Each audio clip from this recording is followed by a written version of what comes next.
Bapak Ibu Saudara sekalian, judul kita pada sore hari ini adalah kehadiran yang mengubahkan. Mari kita membaca dari Titus pasal yang kedua. Titus pasal yang kedua, ayat 11, 12, 13, dan 14. Titus pasal yang kedua, ayat 11 sampai 14, kita membaca secara bergantian. Saya akan membacakan ayat yang ke-11, Bapak Ibu Saudara sekalian membacakan ayat yang ke-12.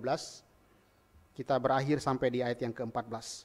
Titus pasal yang kedua, ayat 11 sampai 14. Karena kasih karunia Allah yang menyelamatkan semua manusia sudah nyata.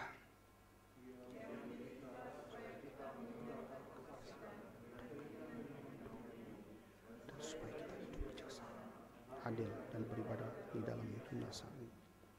Dengan menantikan penggenapan pengharapan kita yang penuh bahagia dan penyataan kemuliaan Allah yang maha besar dan juru selamat kita Yesus Kristus. Untuk membebaskan kita dari segala kejahatan dan telah menguduskan bagi dirinya suatu kepunyaannya sendiri berbuat baik. Bapak Ibu Saudara sekalian, ketika kita kembali merenungkan akan surat Paulus kepada muridnya bernama Titus, kita kembali mau merenungkan apa arti kasih karunia Allah di dalam hidup kita. Dan khususnya bagaimana relevansinya itu di dalam berita Natal pada sore hari ini. Bapak Ibu Saudara sekalian, John MacArthur pernah berkata bahwa ketika seseorang ingin merenungkan tentang kasih karunia Allah, maka orang itu tidak bisa melepaskan satu konsep tentang kebebasan manusia yang sudah jatuh di dalam dosa. Saudara-saudara, ini menjadi sangat penting untuk kita hayati kembali, bagaimana ketika kita memikirkan tentang kasih karunia Allah itu, yang tidak bisa kita lepaskan dengan satu fakta, kita sudah berdosa. Kalau kita mau menghayati bagaimana begitu besarnya kasih Allah akan dunia ini, bagaimana agungnya kasih karunia Allah ini, maka kita tidak mungkin bisa mengerti itu kalau kita tidak mengerti betapa boroknya, buruknya, terpuruknya, bahkan kebebasan manusia yang dikatakan bebas itu sebetulnya adalah kebebasan yang sudah jatuh di dalam dosa. Nah, karena itu menjadi satu peperangan di dalam pemikiran-pemikiran manusia hari ini. Memikirkan bagaimana bentuk kebebasan manusia. Apakah manusia tidak punya lagi kebebasan di dalam konsep keselamatannya? Apakah manusia tidak ada lagi kebebasan di dalam hidupnya? Tetapi kalau kita melihat fakta di dalam teologi reform mengatakan bahwa kebebasan yang ada itu pun sebetulnya adalah kebebasan yang sudah jatuh di dalam dosa. Nah, karena itu kalau kita sedang memikirkan tentang kebebasan, kebebasan itu sebetulnya adalah kebebasan yang dibatasi. Kebebasan yang hanya sebetulnya itu bergerak oleh keinginan-keinginan kita. Dan keinginan-keinginan kita seperti apa yang menggerakkan kebebasan itu? Kebebasan yang digerakkan oleh keinginan yang sudah tercemar oleh dosa. Nah, karena itu Bapak Ibu Saudara sekalian memikirkan kembali tentang yang namanya kasih karunia Allah ini. Maka ketika kita memikirkan tentang yang namanya bebas, bebas seperti apa? Bebas ketika melakukan sesuatu apa yang paling kita mau lakukan. Itukah namanya yang bebas? Maka disinilah waktu kita akan merenungkan tentang apa yang dikatakan Paulus kepada Titus. Ketika Titus sedang menggembalakan jemaat di Pulau Kreta pada waktu itu. Ini akan menjadi sesuatu hal yang penting untuk kita sama-sama hayati. Ketika kita melihat kembali konteks jemaat di Kreta pada waktu itu. Pulau Kreta adalah tempat yang menarik di abad pertama, saudara. Pulau Kreta atau orang-orang yang berada di Pulau Kreta itu tercatat di dalam Alkitab menjadi satu fakta bagaimana orang-orang di sana yang sudah mulai jatuh di dalam dosa. Saudara, kalau membaca konteks daripada orang-orang di Kreta, saudara bisa membacanya itu di dalam Titus pasal yang pertama. Titus pasal yang pertama ayat 12 dan 13. Saya membacakan untuk kita semua ayat yang ke-12 dan 13a misalnya ya. Titus 1 ayat 12. Seorang dari kalangan mereka, nabi mereka sendiri pernah berkata, dasar orang Kreta pembohong, binatang buas, pelahap yang malas. Kesaksian itu benar, karena itu tegurlah mereka dengan tegas supaya mereka menjadi sehat dalam iman. Apa yang menjadi satu fakta kebenaran menunjukkan bahwa orang-orang yang ada di Pulau Kreta pada waktu itu adalah orang-orang yang bergelimang dengan begitu banyaknya dosa-dosa. Mereka dikenal sebagai orang pendusta, pembohong, suka memberikan berita-berita hoax dan seterusnya. Dikatakan lagi bahwa orang-orang yang memiliki satu perilaku seperti binatang buas, binatang yang jahat, tidak berperi kemanusiaan. Dan dikatakan lagi bahwa mereka rakus, tamak, dan juga pemalas. Maka lengkaplah apa yang menjadi kejahatan manusia di abad pertama pada waktu itu. Nah, itu sebabnya Bapak Ibu Saudara sekalian, maka moral orang-orang di Kreta pada waktu itu tentu tidak bisa dilepaskan daripada kepercayaan mereka kepada apa yang mereka percayai di dalam agama-agama mereka. Paulus mengajarkan, menuliskan suratnya ini kepada Titus agar orang-orang Kristen yang ada di Kreta tidak berperilaku dan memiliki pemahaman keyakinan yang sama dengan orang-orang di Kreta yang lain. Menjadi orang Kristen yang memiliki identitas, menjadi orang Kristen yang memiliki pengendalian diri, menjadi orang Kristen yang memiliki kualitas hidup yang benar, menjadi orang Kristen yang memberikan ciri-ciri khas. Mereka adalah anak-anak Allah. Tetapi Bapak Ibu Saudara sekalian, sekali lagi mari kita tidak jatuh di dalam moralitas di dalam kekristenan. Kekristenan tidaklah kemudian berujung atau berdasarkan kepada moralitas, tetapi Paulus di dalam apa yang akan kita renungkan pada sore hari ini tidaklah menekankan bahwa titik awal daripada seluruh kehidupan orang Kristen adalah kehidupan moral yang baik dan seterusnya. Bahwa sebelum moral, perilaku, kehidupan yang baru itu ada dalam kehidupan orang-orang Kristen, itu dimulai dengan satu intervensi Allah terlebih dahulu, yaitu Allah menyatakan kasih karunia-Nya kepada umat Allah. Nah, disinilah kita melihat Bapak Ibu Saudara sekalian, apakah kemudian yang menjadi kekayaan kelimpahan kasih karunia yang kita bisa renungkan pada sore hari ini. Bapak Ibu, 4 hal yang kita mau saksikan bersama dan renungkan pada sore hari ini di dalam kaitannya dengan Natal. Ayat yang ke-11 itu berbicara tentang bagaimana kekayaan kasih karunia Allah di dalam menyelamatkan manusia. Saudara perhatikan di ayat yang ke-11 di sana. Ketika dikatakan kasih karunia, karena kasih karunia Allah yang menyelamatkan semua manusia sudah nyata. Sebelum memulai tentang penjelasan kekayaan kasih karunia Allah yang begitu besar, Paulus sedang menjelaskan, mendefinisikan kembali apakah itu yang namanya anugerah Tuhan. Dikatakan di dalam bagian itu, karena kasih karunia Allah yang menyelamatkan semua manusia sudah nyata. Kasih karunia Allah seperti apa yang dimaksudkan oleh Paulus? Kasih karunia yang berkaitan dengan karya keselamatan daripada Allah. Karya keselamatan daripada Allah itu seperti apa? Dan apa kaitannya dengan kehidupan orang-orang Kristen yang ada di Pulau Kreta pada waktu itu? Nah, Bapak Ibu Saudara sekalian, disitulah kita melihat bahwa dikatakan karya kasih karunia Allah yang menyelamatkan semua manusia sudah nyata. Apakah kemudian yang dimaksud semua manusia itu berarti bahwa keselamatan untuk semua manusia? Bukan, Bapak Ibu. Yang dimaksud semua manusia di sini adalah karya Kristus yang dimulai dengan kehadirannya, itu untuk semua suku, itu untuk semua bangsa, itu untuk semua etnis, itu untuk semua golongan. Orang-orang diselamatkan bukan saja orang-orang Yahudi, tetapi semua orang-orang seluruh bangsa yang menerima Kristus sebagai Tuhan dan Juru Selamatnya.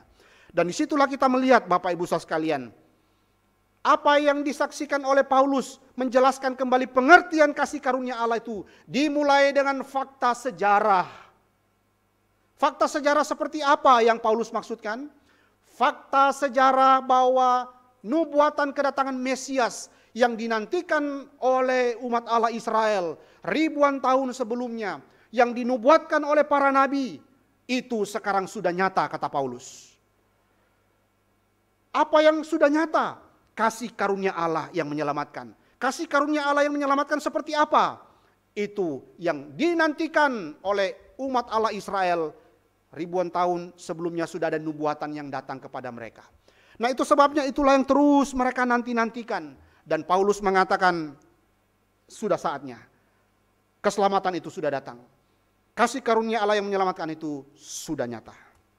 Bapak Ibu Saudara sekalian, maka di sini Paulus menjelaskan kembali, memberikan definisi tentang anugerah itu kepada Titus dengan memberikan konsep tentang kasih karunia Allah.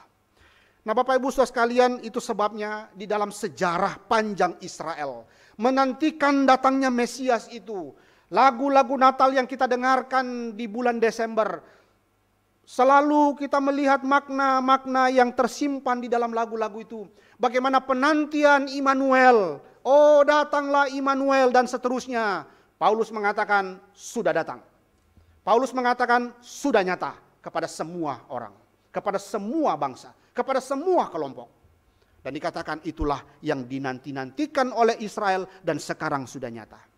Tetapi menarik untuk kita pikirkan bersama Bapak Ibu Saudara sekalian, bahwa apa kaitannya sejarah panjang yang dinanti-nantikan oleh Israel tentang datangnya Mesias itu dengan kehadiran Kristus? Maka mari kita membaca Yohanes pasal yang pertama. Saya ingin membawa saudara-saudara sekalian melihat apa yang dikatakan oleh Rasul Yohanes berbicara tentang kasih karunia itu seperti apa. Saya bacakan Yohanes 1 ayat 17 Bapak Ibu. Sebab hukum Taurat diberikan oleh Musa, tetapi kasih karunia dan kebenaran datang oleh Yesus Kristus. Kasih karunia dan kebenaran datang oleh Yesus Kristus. Maka Rasul Yohanes mau mengatakan bahwa ketika Musa sudah memberikan hukum-hukum yang diturunkan di Gunung Sinai oleh Tuhan sendiri, maka sekarang kasih karunia dan kebenaran itu sudah nyata di dalam diri Yesus Kristus. Nah itulah kembali dikonfirmasi oleh Paulus di dalam ayat yang ke-11. Bahwa kasih karunia yang menyelamatkan itulah di dalam diri Yesus Kristus. Nah Bapak Ibu Saudara sekalian, maka disinilah kita melihat bahwa puncak dari kesetiaan Allah di dalam covenant yang sudah diberikan melalui Musa itu, hukum Taurat itu, sekarang digenapkan di dalam diri kebenaran dan kasih karunia itu, yaitu Yesus Kristus. Bapak Ibu Saudara sekalian, maka kita melihat ketika satu penjelasan yang begitu jelas daripada Rasul Yohanes, dari Yohanes pasal 1 tadi. Ini kemudian menunjukkan sesuatu bahwa penantian itu sudah tergenapi. Kerinduan itu sudah tersalurkan. Apa yang mereka nantikan itu sudah datang. Datangnya kasih karunia Allah yang menyelamatkan itu. Bapak Ibu Saudara sekalian, itu sebabnya kalau saudara kembali membaca apa yang kita sudah baca tadi di dalam Lukas pasal 2. Lukas pasal 2 kalau kita terus baca ayat-ayat itu menunjukkan apa saudara? Ketika malaikat datang menjumpai para gembala. Gembala kemudian bukan saja pergi ke Bethlehem dengan bergegas karena adanya berita dari malaikat itu. Tetapi apa yang menggerakkan para gembala Bapak Ibu Saudara sekalian? Ketika malaikat datang memberitakan, coba kita baca Lukas pasal yang kedua. Lukas pasal yang kedua dikatakan ayat yang ke-10, ke-11 begitu ya. Lalu kata malaikat itu kepada mereka, jangan takut. Sebab sesungguhnya aku memberitakan kepadamu kesukaan besar untuk seluruh bangsa. Hari ini telah lahir bagimu juru selamat, yaitu Kristus Tuhan di kota Daud. Dan saudara kita melihat selanjutnya, mereka akan menjumpai seorang bayi yang ada di palungan. Lalu mereka bergegas pergi ke Bethlehem. Saudara, bukan saja malaikat yang sudah menampakkan diri dan mengatakan lahirnya Mesias itu di Bethlehem. Tetapi apa yang menggerakkan mereka bergegas pergi ke Bethlehem? Dorongan semangat sukacita, saudara. Sukacita yang mendorong mereka dengan begitu bergegas dengan semangat. Kenapa? Karena penantian mereka, ingatan mereka yang diceritakan oleh nenek moyang mereka bahwa nanti datang Mesias sudah ada, sudah datang, sudah tergenapi. Maka mereka bergegas pergi ke Bethlehem dengan semangat sukacita menjumpai bayi Yesus. Nah, karena itu Bapak Ibu sekalian, maka kita melihat di dalam bagian inilah satu penggenapan daripada nubuatan itu sudah tergenapi di dalam kehadiran Yesus Kristus di Bethlehem. Itulah kembali yang dirujuk oleh Paulus ketika menguatkan kembali Titus di Pulau Kreta ketika menggembalakan jemaat di sana. Menguatkan bagaimana konsep kasih karunia Allah begitu penting yang menyelamatkan manusia. Maka kemudian masuk di dalam ayat yang ke-12, saudara. Ketika kita melihat di sana, waktu kembali merenungkan tentang kasih karunia Allah yang sudah menyelamatkan. Keselamatan sudah dinyatakan bagi semua orang. Firman menjadi daging. datang menyelamatkan umat manusia. Kristus sudah datang menemukan manusia berdosa, membebaskan manusia berdosa, menebus manusia berdosa melalui pengorbanannya di atas kayu salib. Dan saudara, maka ayat ini kemudian melahirkan pertanyaan penting berikutnya. Apa artinya diselamatkan oleh kasih karunia Allah di dalam Kristus? Apakah kemudian kita sebagai seorang yang sudah diselamatkan oleh Kristus hanya menikmati, hanya bersuka cita, hanya kemudian menikmati secara knowledge saja bahwa kita sudah diselamatkan? Tidak. Karena Paulus kemudian melanjutkan di ayat yang ke-12. Apa arti keselamatan itu bagi orang-orang percaya? Maka Paulus memberikan makna kedua dari kasih karunia Allah itu. Yaitu pertama tadi kasih karunia Allah itu menyelamatkan kita. Kedua, kasih karunia Allah itu mengajar kita. Mari kita melihat apa yang dikatakan Paulus di dalam bagian ayat yang ke-12. Paulus mengatakan ia mendidik kita supaya kita meninggalkan kefasikan dan keinginan-keinginan duniawi. Kasih karunia ini kemudian akan mengajar kita bagaimana kita meninggalkan kefasikan, meninggalkan hawa nafsu duniawi. Nah, itulah yang menjadi satu panggilan kita, bagaimana orang-orang yang sudah mendapatkan kasih karunia Allah itu diarahkan, dibimbing, diajar, dituntun untuk memiliki satu perubahan hidup. Bagaimana kemudian perubahan itu hidup itu dikatakan Paulus, yaitu meninggalkan kefasikan, menanggalkan kefasikan dan keinginan-keinginan duniawi. Bapak Ibu Saudara sekalian, mengajarkan bagaimana meninggalkan kefasikan dan keinginan-keinginan duniawi. Pertanyaannya Bapak Ibu, apa yang dimaksudkan dengan kefasikan dalam hal ini? Saudara-saudara yang kekasih dalam Tuhan, mengerti tentang kasih karunia Allah tidaklah berhenti secara knowledge saja. Tetapi kasih karunia Allah itu mendorong kita, mengajar kita bagaimana seharusnya kita hidup benar di hadapan Tuhan. Maka Paulus mengatakan meninggalkan kefasikan. Kefasikan seperti apa yang dimaksudkan oleh Paulus dalam bagian ini? Bapak Ibu Saudara sekalian, kefasikan menggambarkan kehidupan orang beragama tapi tidak melakukannya.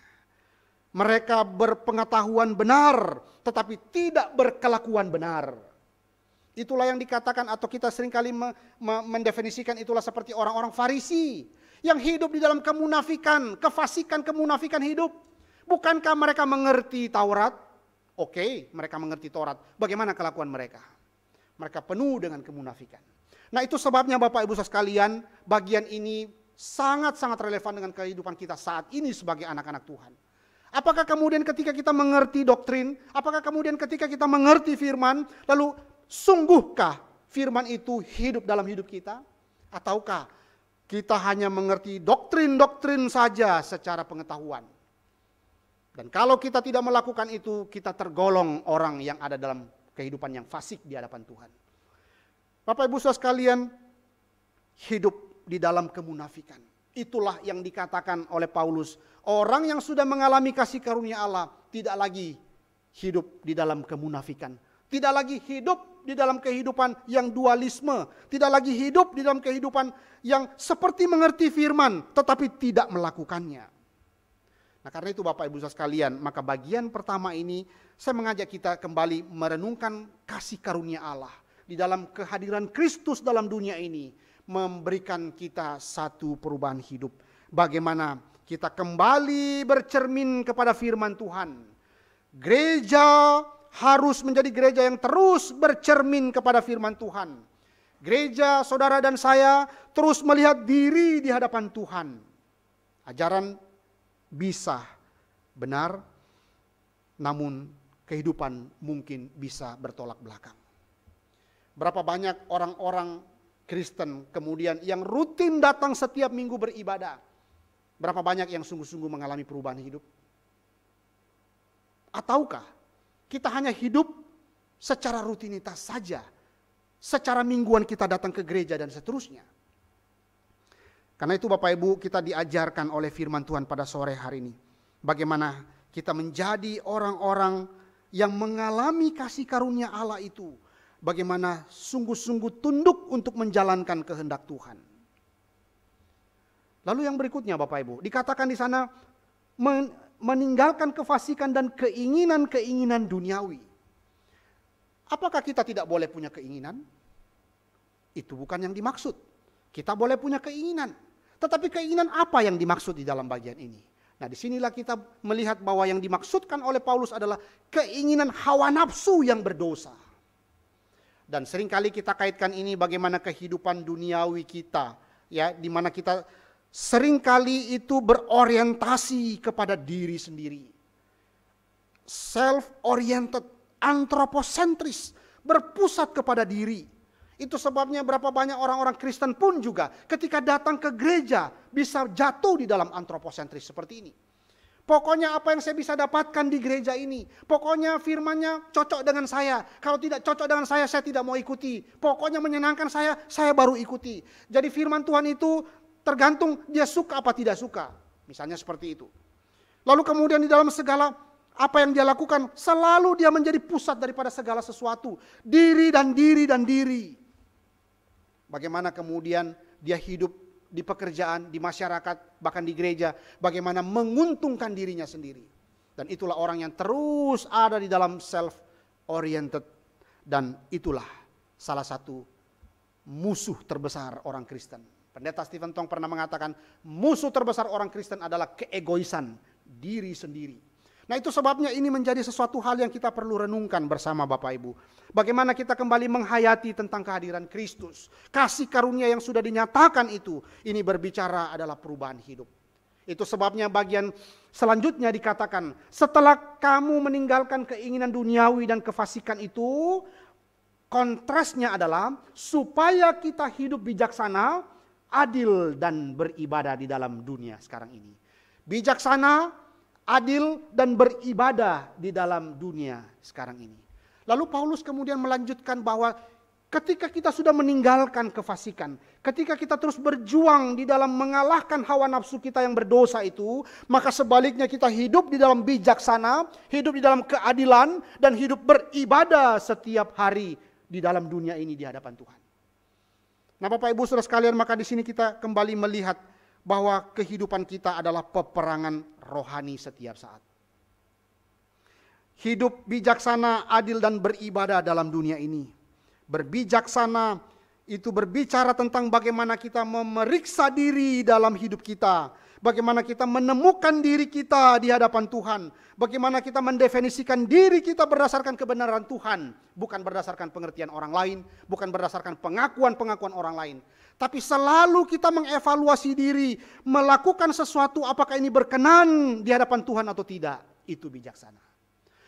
Yang kedua, berbicara tentang yang namanya keadilan. Tadi berbicara tentang bijaksana, bagaimana seseorang itu memikirkan kehendak Tuhan. Isi hatinya terus memikirkan apa yang menjadi isi hati Tuhan. Kehendaknya terus dievaluasi sesuai kehendak Tuhan. Dan apa yang dia kejar, apakah sesuai dengan keinginan Tuhan. Lihatlah orang Majus. Apa yang kemudian kita saksikan daripada orang Majus. Dia memiliki bijaksana yang luar biasa. Dia datang dari timur, jauh perjalanan begitu panjang datang ke Bethlehem. Apa yang dia lakukan? Dia sedang menghidupi sebuah bijaksana yang agung dari Tuhan. Kenapa? Dia mencari, menemukan, dan menyembah Kristus yang lahir itu. Bapak Ibu Saudara sekalian, maka disitulah kita melihat berbijaksana tentu berbicara tentang kebenaran. Dan kita kerjakan kebenaran itu sesuai kehendak Tuhan. Lalu berikutnya tentang keadilan. Keadilan itu berbicara tentang apa? Keadilan itu berbicara tentang korelasi yang sesuai dengan apa yang Tuhan kehendaki. Keadilan tentu banyak definisinya dalam dunia ini. Tetapi apakah itu adil?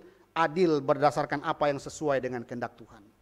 Dan yang ketiga, bagaimana kita dipanggil untuk beribadah dalam dunia sekarang ini. Bagaimana kita mengerti tentang ibadah itu? Apakah kemudian tiap hari kita di gereja begitu untuk beribadah, lalu kita tidak pergi ke kantor begitu? Bukan itu juga yang dimaksud Bapak Ibu. Tapi yang namanya beribadah itu Bapak Ibu adalah bagaimana kita kaitkan itu dengan Roma 12 ayat 1 yang berbunyi bahwa persembahkanlah seluruh hidupmu itu sebagai persembahan yang hidup dan yang berkenan kepada Allah. Itulah ibadahmu yang sejati. Maka berbicara tentang ibadah itu berarti mempersembahkan seluruh hidup kepada Tuhan. Dalam seluruh aspek hidup kita.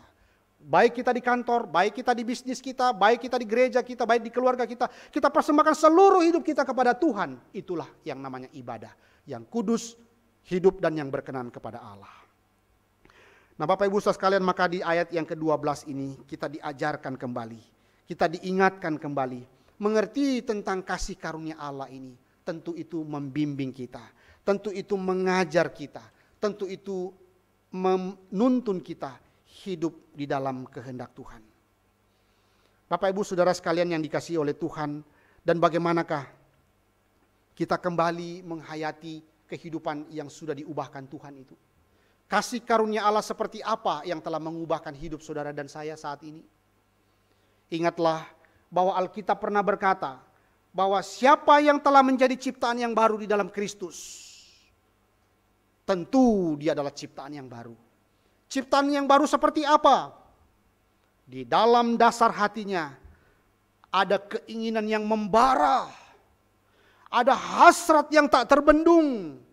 Meresponi kasih karunia Allah itu. Dengan ucapan syukur dan pengabdian tertinggi kepada Tuhan. Selalu mau memberikan yang terbaik untuk Tuhan. Itulah sebabnya kalau kita mengerti kembali kasih yang mula-mula yang Tuhan Yesus tegur kepada jemaat di Efesus. Mereka telah kehilangan kasih yang mula-mula. Kasih yang mula-mula seperti apa? Kasih yang menggelora, kasih yang membara dalam diri seseorang yang ingin berelasi dengan pasangannya yang intim. Itulah yang namanya kasih yang mula-mula itu. Bagaimana kita punya hasrat terdalam terus ingin berdekat dengan Tuhan. Itulah yang dimaksud di dalam bagian itu. Maka itulah kehidupan yang baru. Ciptaan yang lama sekarang sudah menjadi ciptaan yang baru. Berarti bahwa dasar daripada hatinya adalah keinginan-keinginan yang terus meresponi dengan ucapan syukur, dengan pengabdian tertinggi kepada Allah. Nah karena itu Bapak Ibu sekalian, kalau orang Kristen menghayati sungguh-sungguh bagaimana dia mengerti kasih karunia Allah, maka seharusnya dia tidak pernah mempertanyakan akan keadilan Tuhan. Kalau orang Kristen mengerti sungguh-sungguh besarnya kasih karunia Allah di dalam dirinya, maka orang Kristen harusnya tidak pernah bersungut-sungut kepada Tuhan. Orang Kristen harusnya terus memiliki satu ucapan syukur kepada Tuhan. Kenapa? Karena kasih karunia yang Tuhan berikan kepadanya sudah terlalu berlimpah. Apa yang kurang dalam hidupnya? Nah, seringkali kegagalan kita sebagai orang Kristen adalah kita kehilangan kuasa ucapan syukur, saudara. Nah karena itu mari kita kembali diingatkan tentang kasih karunia Allah yang besar dalam hidup kita.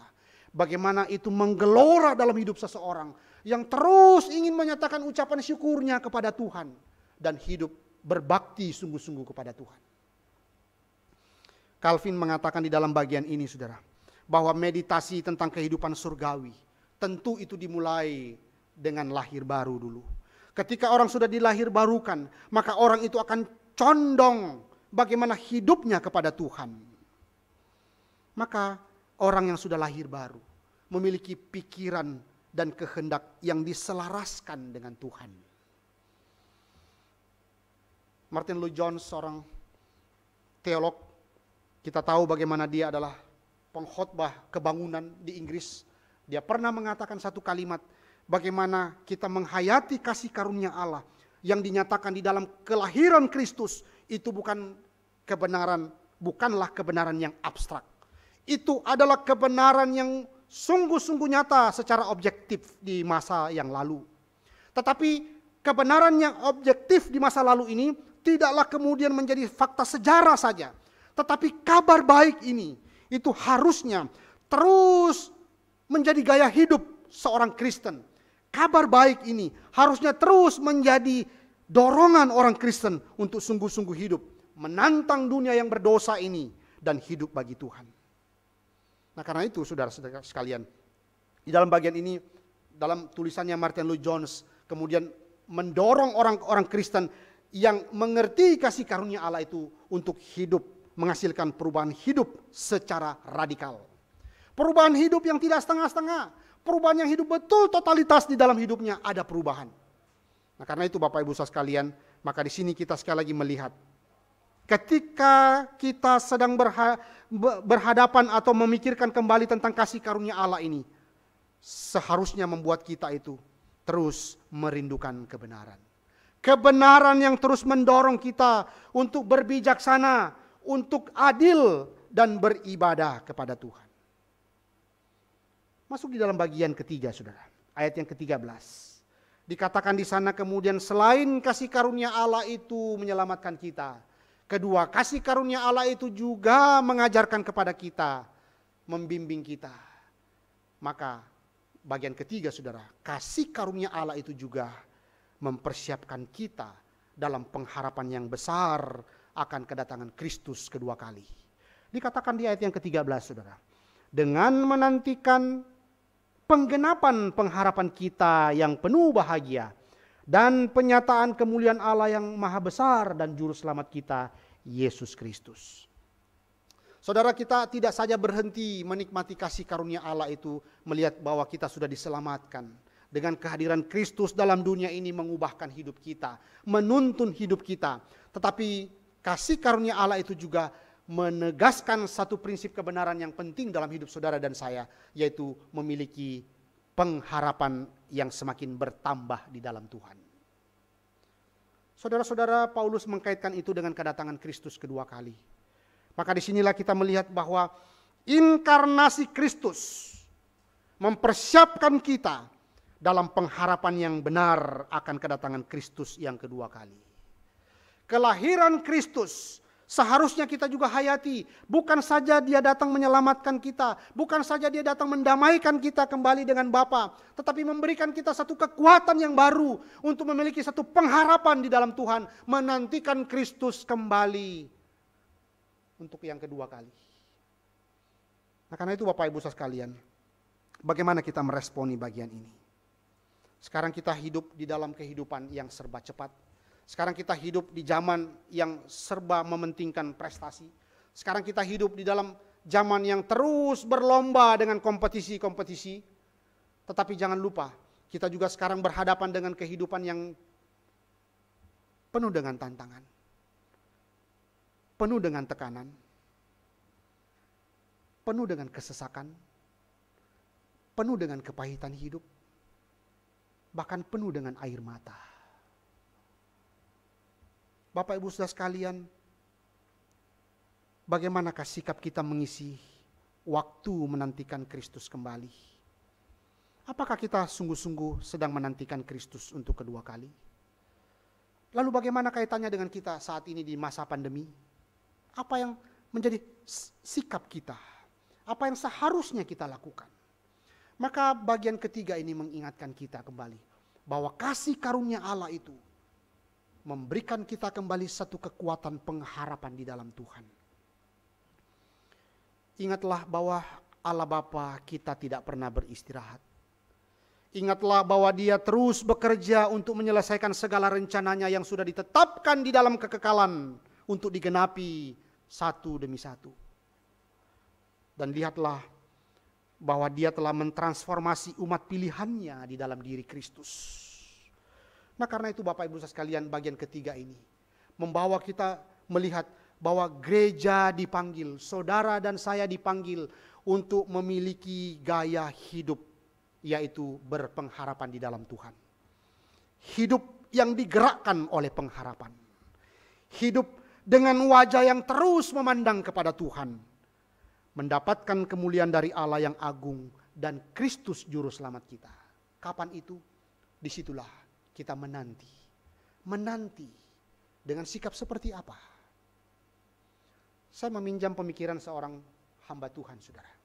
Dia memberikan gambaran, membedakan antara penantian seseorang itu di dalam waktu-waktu dia akan mengikuti satu konser. Dia akan mengikuti satu pementasan, baik itu pidatokah, baik itu pementasan atau mungkin berkhotbahkah. Lalu bandingkanlah itu dengan orang yang sedang menantikan kedatangan kereta di ruang tunggu, saudara. Apa yang dilakukan oleh kedua orang ini? Satu sedang menantikan waktunya untuk tampil di depan dengan performa terbaik. Maka apa yang akan dilakukan, saudara? Dia akan memikirkan bagaimana nanti sikap saya di atas panggung. Dia akan memikirkan nanti bagaimana kalimat-kalimat saya itu akan dikeluarkan. Kalau kemudian dilupa, maka dia akan kembali mengingat apa yang saya harus katakan. Dia kembali berkonsentrasi, mengingat lagi pandangannya untuk mengingat keadaan yang ada di panggung nanti. Lalu bandingkanlah dengan orang yang sedang menantikan kedatangan kereta. Apa yang mereka lakukan? Atau saksikanlah ketika banyaknya orang-orang yang ada di ruang tunggu bandara yang menantikan pesawat itu atau boarding, apa yang mereka lakukan? Bermain HP, bermain game, main gadget dan seterusnya. Tapi bandingkanlah dengan orang yang siap-siap untuk naik panggung, untuk menampilkan yang terbaik untuk para pemirsa. Nah, disinilah kita melihat Bapak Ibu Saudara sekalian, bagaimana kedua bagian ini, kedua kelompok ini menunjukkan sikap orang Kristen menantikan Kristus kedua kali. Nah, karena itu kasih karunia Allah mendorong kita bagaimana memakai seluruh apa yang Tuhan berikan kepada kita. Memakai seluruh apa yang Tuhan anugerahkan kepada kita. Untuk kita pakai. Kita pakai. Kita pakai. Berbuat apa lagi yang belum. Apa lagi yang belum. Untuk kemuliaan Tuhan. Berapa banyak orang Kristen saat pandemi seperti ini yang justru menutup diri dan malas. Tapi berapa banyak orang Kristen di masa pandemi ini justru berbuat sesuatu untuk jadi berkat bagi orang lain. Mari kita lihat, pandemi saja seperti ini membuat begitu banyaknya orang kemudian menutup diri, tidak mau diganggu bahkan. Tapi berapa banyak orang Kristen saat ini yang justru bagaimana memikirkan hidupnya bisa jadi berkat bagi orang lain. Apalagi yang belum, apalagi yang belum.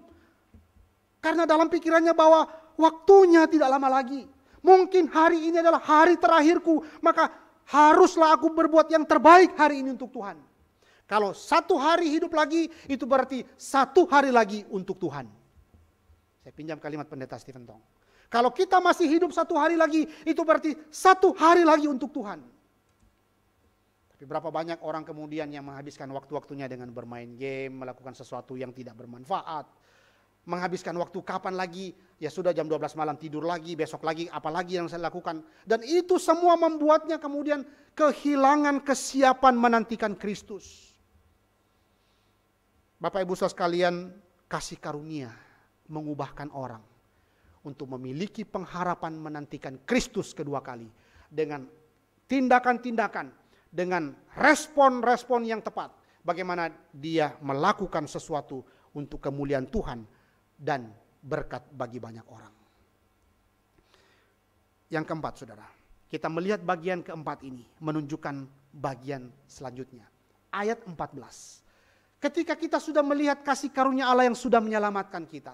Ketika kita sudah melihat kasih karunia Allah yang mengajarkan kepada kita untuk menanggalkan kefasikan dan hawa nafsu. Sebaliknya hidup dalam bijaksana, adil dan beribadah sepanjang hidup kita di hadapan Tuhan.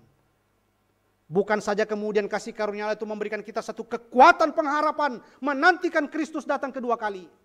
Tapi kasih karunia Allah bagian keempat ayat 14 itu juga mendorong kita, melatih kita, membimbing kita untuk hidup kudus di hadapan Tuhan.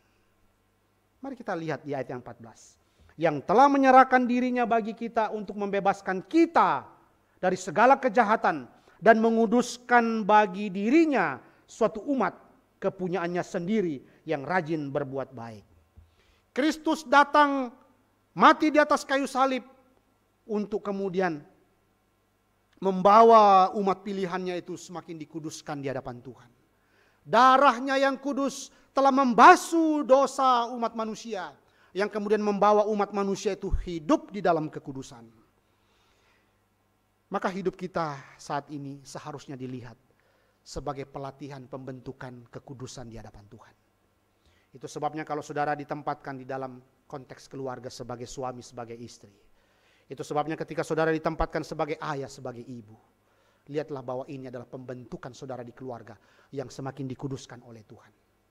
Ketika saudara sebagai majikan, ketika saudara sebagai karyawan, lihatlah bagaimana Tuhan sedang membentuk dan menguduskan hidup saudara ketika saudara ditempatkan sebagai majikan, sebagai karyawan di perusahaan yang Tuhan tempatkan. Saudara ketika menjadi pelayan Tuhan, menjadi hamba Tuhan, menjadi pengurus, menjadi aktivis, apapun yang Tuhan percayakan di gereja, itu semua adalah proses pembentukan untuk menguduskan kita hari demi hari semakin dikuduskan oleh Tuhan. Maka mengapakah Kristus mau melibatkan kita menikmati kasih karunia Allah ini? Bukankah kita orang berdosa? Saudara, menghayati kembali besarnya kasih karunia Allah. Tidaklah mungkin kita bisa hayati kalau kita tidak sadar siapa kita di hadapan Tuhan. Seluruh apa yang Kristus sudah lakukan, mulai kedatangannya, sampai kematiannya di atas kayu salib, sampai dia naik kembali ke surga, dan akan datang lagi kedua kali. Bagaimana konsep ini kita mengerti dengan jelas? Kalau kita kemudian mengerti, menghayati, percaya akan kelahirannya, sama seperti kita mengerti, menghayati, percaya kematian dan kebangkitannya, sama seperti kita percaya kenaikannya ke surga, dan itu berarti sama seperti juga kita harus percaya bahwa dia akan datang kembali. Dan proses penantian itu adalah satu proses yang Tuhan sedang hadirkan di dalam hidup saudara dan saya untuk semakin dikuduskan oleh Tuhan. Nah, karena itu kalau kita kembali melihat bagian ini, apa yang Tuhan inginkan? Ketika di dalam 1 Petrus pasal yang kedua, ayat yang ke-9, saudara. Itulah orang-orang yang sudah diselamatkan. 1 Petrus, mari kita baca 1 Petrus pasal yang kedua. 1 Petrus pasal yang kedua, ayat yang ke-9, saya bacakan Bapak Ibu. 1 Petrus 2 ayat 9, tetapi kamulah bangsa yang terpilih, imamat yang rajani, bangsa yang kudus, umat kepunyaan Allah sendiri. Supaya kamu memberitakan perbuatan-perbuatan yang besar dari Dia, yang telah memanggil kamu keluar dari kegelapan kepada terangnya yang ajaib. Itu berarti identitas saudara dan saya ketika sudah mendapatkan kasih karunia Allah itu adalah semakin dikuduskan oleh Tuhan. Dan tidak berhenti di dalam proses pengudusan saja. Tetapi saudara dan saya juga dipanggil untuk menjadi saksi-saksi Kristus. Memberitakan kebenaran Kristus sampai ke ujung bumi. Karena kalau kita melihat kembali konteks apa yang dikatakan oleh Paulus, dikatakan rajin berbuat baik. Ini berbicara juga tentang pekerjaan-pekerjaan baik yang Tuhan katakan di dalam Efesus pasal 2 ayat 10. Yang Tuhan sudah persiapkan untuk kita kerjakan. Nah, karena itu Bapak Ibu sekalian, mari kita kembali melihat hidup kita. Orang-orang yang sudah diselamatkan oleh kasih karunia Allah itu, yang sedang ada dalam proses pengudusan ini, bukanlah kemudian orang-orang yang hanya berdiam diri di rumah saja.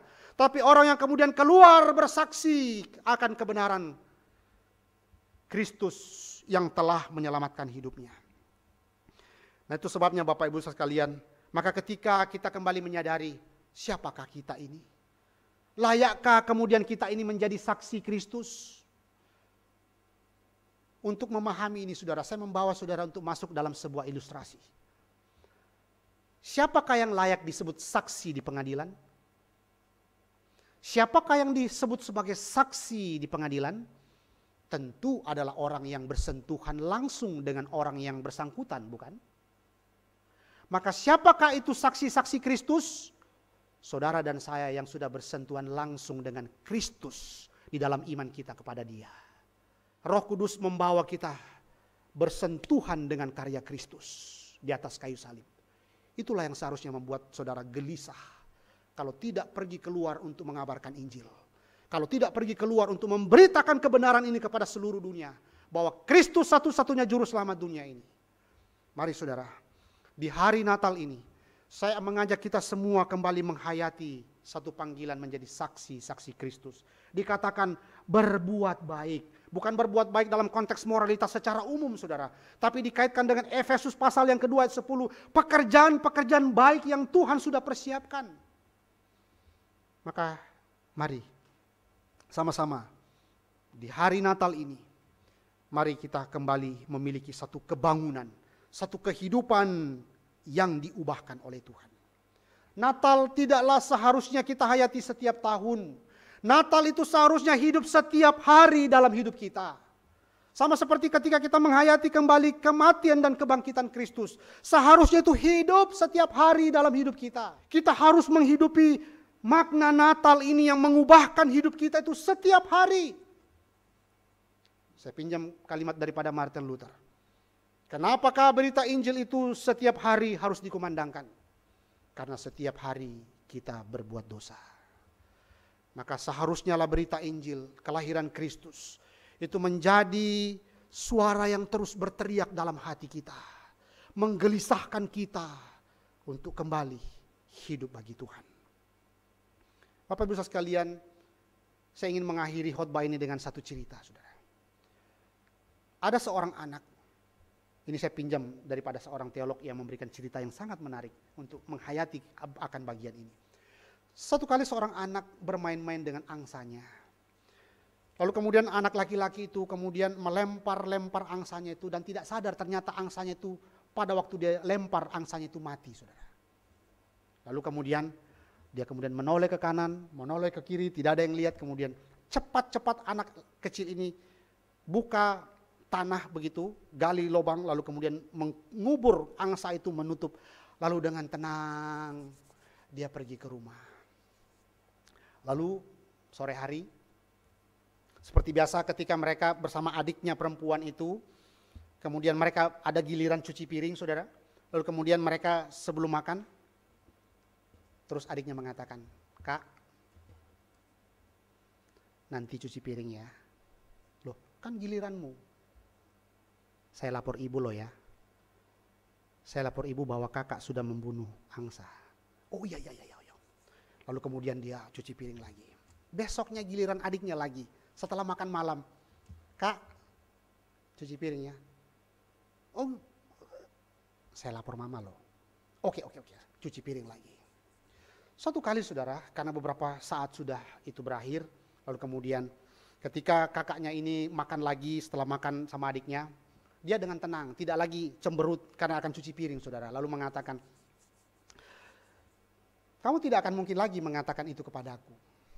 "Kenapa, Kak?" "Karena saya sudah mengatakan itu kepada mama. Dan mama sudah mengampuni saya." Saudara, mari kita belajar menghayati kembali betapa Allah begitu menyatakan kasih karunia-Nya. Kita tidak layak menerima itu. Dan kita akan terus berada di dalam penghukuman Tuhan selama-lamanya. Tapi Allah sudah mengampuni dosa kita. Kristus sudah datang, firman menjadi daging, mengubahkan hidup saudara dan saya, membuat kita semakin hidup kudus di hadapan Tuhan. Dan jangan membuat hidup saudara yang sudah mendapatkan kasih karunia Allah ini dengan kehidupan yang terus bergelimang dengan dosa lagi. Itu sebabnya kita dipanggil menjadi ciptaan yang baru, meresponi kasih karunia Allah, dan khususnya ketika kita menghayati kembali makna Natal sore hari.